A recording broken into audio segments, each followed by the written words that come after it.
giây phút này mà anh mãi không rời xa. Môi đang nhấp môi này cho thế gian một ngày những giây phút này mà trong em sao rơi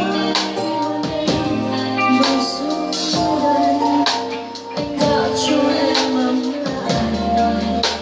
rồi bao giờ vẫn trong tim anh người ơi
một lần hôn